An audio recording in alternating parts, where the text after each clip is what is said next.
नमस्कार। अगला वॉर और मार्केट्स का अपडेट मेरा आज निफ्टी फ्लैट था। मिड एंड स्मॉल कैप थोड़े बढ़ गए थे पर माइक्रो कैप थोड़ी डाउन थी। एडवांस डिक्लाइन इक्वल था।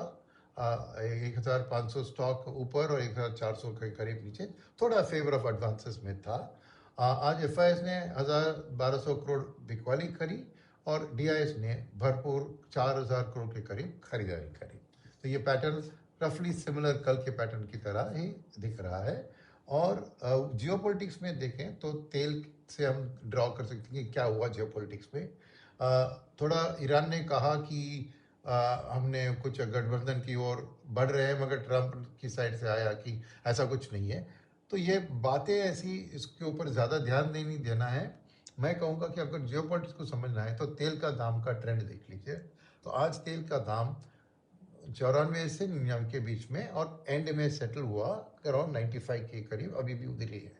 तो पोस्ट मार्केट थोड़ा उसका सॉफ्टनिंग हुआ, तो ये खबर अच्छी है।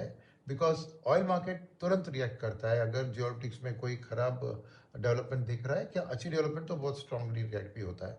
तो ये हालत बता रही है कि बातचीत जारी है। दोनों साइड ओपनली कुछ कंसेशन देने के लिए तैयार नहीं है, मगर बैकग्राउंड में बातचीत चल रही है।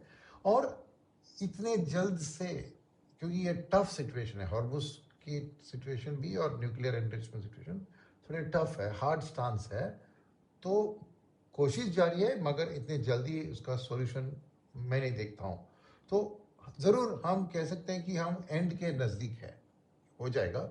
मगर क्या एक हफ्ते में होगा, ऐसे होगा, मुझे नहीं लगता है। तो इस हालत में एफआईएस का भी बिकवाली जो आज 1200 करोड़ किया, वो बिकवाली नेगेटिव ही है। मगर मार्च के महीने में देखा तो 1,22,000 करोड़ बेचा, फिर अप्रैल महीने में भी 60-70 हज़ार करोड़ बेचा।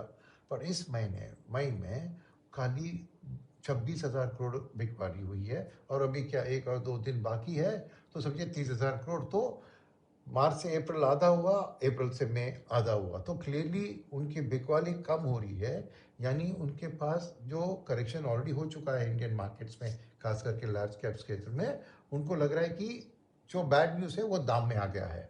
तो अब और ज़्यादा उतनी बिकवाली करने की ज़रूरत नहीं है। पर खरीदारी के लिए भी उनके मन में ये 95 के ऊपर जो तेल अटका हुआ है, उसी में इकोनॉमी के लिए कुछ हार्डशिप आएंगे, अर्निंग्स के लिए हार्डशिप होंगे, तो वो ये मान के वो बहुत ज़बरदस्ती खरीदारी नहीं कर रहे हैं। और उसके अलावा हमारी पुरानी वैल्यूएशन और एआई वाली स्टोरी भी जारी है। तो इस हिसाब से मेरा मानना है कि आज की जो सेक्टरल एलोकेशन आपने देखा, तो वो साफ यही बता रहा है कि डीआईएस ने खरीदारी करके सपोर्ट किया। मगर आईटी, एफएमसीजी और प्राइवेट बैंक, ये तीन लार्ज कैप के हिस्सा है बहुत बड़े, वो आज नेगेटिव में थे, इसलिए निफ्टी का आपको फ्लैट रहा। मगर माइक्रो कैप भी नेगेटिव था और एडवांस डिक्लाइन इक्वल था। तो मैं समझता हूँ आज रिटेल ने भी ज़्यादा पार्टिसिपेशन नहीं किया, क्योंकि उनकी पार्टिसिपेशन ज़्यादा होती तो एडवांस डिक्लाइन भी एडवांस के फेवर में और होता, और आपको माइक्रो कैप्स भी अच्छा परफॉर्म करते हुए देख सकते थे। तो रिटेल थोड़ा आज सावधान रहा मेरे ख्याल में। खाली डीआईएस ने आके खरीदारी करके मार्केट को मिड एंड स्मॉल कैप क्षेत्र में सपोर्ट किया है। और कल के लिए, कल तो मार्केट छुट्टी है, तो परसों के लिए देखें तो जियोपॉलिटिक्स में अभी भी 48 घंटे है ना, या 24 घंटे तो ज़रूर है। तो देखते हैं क्या होता है, मगर मैं कुछ खास एक्सपेक्ट नहीं कर रहा हूँ। इसी लेवल पे रहेगा। आपको तेल का दाम भी इसी 95 टू 100 में भी 100 टू 103 तक जा सकता है, उसी लेवल पे अटकेगा। रुपए आज हमने देखा कि थोड़ा वीक होगा, 95.69 पे हुआ, उसी लेवल पे वो भी रहेगा। एफएस की बिक वाली भी मेरे ख्याल में यही 1,000-2,000 करोड़ की बिक वाली में रहेगी। इसलिए मार्केट में ज़्यादा बदलाव आप नहीं देखेंगे। जितना डीआईएस थोड़ा स्टेप अप करते हैं तो broader market, mid cap, small cap थोड़ा बेहतर परफॉर्मेंस दिखाएगा, मगर सब एक रेंज के अंदर ही। इसलिए इस हालत में, और जब हम ज़रूर हम कह सकते हैं कि हम एंड के नज़दीक है, मगर वो एंड क्या बहुत जल्दी होगा ये नहीं कह सकते। तो कंसोलिडेटेड मार्केट आधा परसेंट ऊपर नीचे, यही मार्केट में हमारी जो रणनीति मैं सजेस्ट कर रहा था वो फॉलो कर रहे हैं, तो वही पे टिके रही है। कुछ लोग पूछ रहे हैं कि क्यों नहीं मैं बढ़ाऊं, अभी अगर कह रहे हैं तो वॉर नज़दीक आ रही है तो क्यों ना मैं बढ़ाऊं या सेक्टर कॉल लूँ।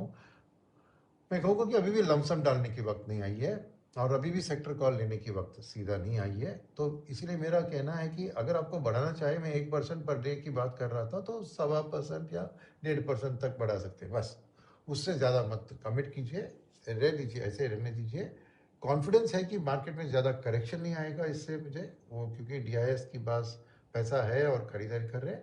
At the same time FIs की बिग वाली भी बहुत भयंकर इससे बढ़ेंगे नहीं, ये भी मेरी कॉन्फिडेंस है। तो वही रणनीति अपनाते रहिए जो मैंने सजेस्ट किया है। धन्यवाद, मिलते हैं परसों मेरे अगले अपडेट में।